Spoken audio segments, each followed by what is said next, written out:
In Eastland, a plea hearing today.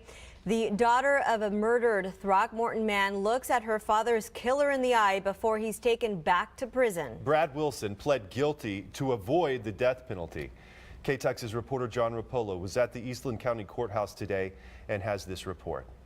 Leaving the Eastland County Courthouse this afternoon, Brad Wilson offered an apology to the family. In the hallway just outside the courtroom, 39-year-old Brad Wilson had just one thing to say, and it was to the family of 75-year-old Lindell Ray Garrett. Nothing to say at all?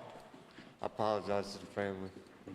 Dressed in a prison-striped jumpsuit, Wilson was on his way to beginning a life sentence. He agreed to a murder charge, but he was facing the death penalty on an original capital murder charge, which would have meant a long, drawn-out trial. The family did not want to go through that process because of the long appeals that are also possible with a trial like that. According to the Eastland County District Attorney, Wilson approached Garrett in the Eastland Walmart parking lot on March the 7th and asked for money. When Garrett said no, Wilson violently attacked Garrett, stabbing him multiple times. Things that happened against Mr. Garrett happened as a result of Mr. Garrett saying no and then attempting to go to his vehicle.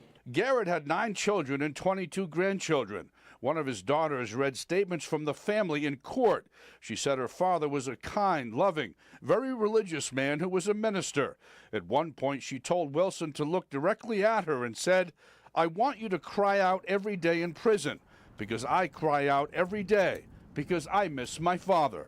Her statements were extremely powerful, very heartfelt, and were quite a tribute to her father.